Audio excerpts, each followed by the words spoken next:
You've got your ticket. You're walking into a World Cup stadium for the first time. But before you blow that horn or flash that light, FIFA has rules. Official rules. Break them and security is coming straight for you. Here is every rule on crowd noise and light levels at the 2026 World Cup. Fully explained. The vuvuzela is officially dead. This is the big one. The vuvuzela, that iconic plastic horn that defined the 2010 World Cup in South Africa, is completely banned at all 16 stadiums in 2026. Here is why. A single vuvuzela produces up to 120 decibels of sound.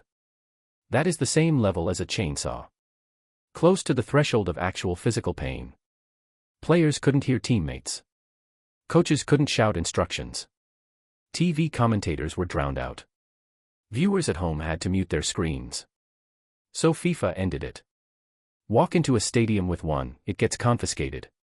Use one inside, you get removed. No debate. No exceptions. It doesn't stop at vuvuzelas. FIFA's official stadium code of conduct bans every device capable of generating excessive noise. Air horns, banned. Mechanical whistles, banned. Plastic trumpets, banned. Any loud noise-making device not officially approved by FIFA, banned. But here is what is still allowed. Your voice. Your chants. Your songs. Your clapping. Officially sanctioned drums and flags. And FIFA actually said this out loud, the whole point of banning these devices is to bring back the real sound of the crowd. Human voices.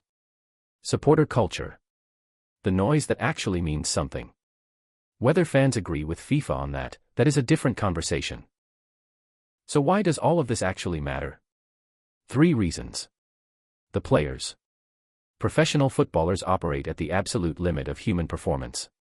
Laser beams, disorienting noise, and unstable lighting affect concentration, communication, and safety. FIFA protects them first. The broadcast. 5 billion people will watch the 2026 World Cup. Every pixel of that picture is governed by FIFA's technical standards. Bad lighting ruins the product. And the product is worth billions. And the fans themselves. A laser to the eye is not a joke, it causes real damage. A vuvuzela at 120 decibels held next to your ear for 90 minutes is a genuine hearing risk. These rules protect everyone inside that stadium. Including you. 6 million fans. 16 stadiums. 104 matches. No vuvuzelas. No air horns. No laser lights. Just football. Exactly the way it should be. Now you know the rules.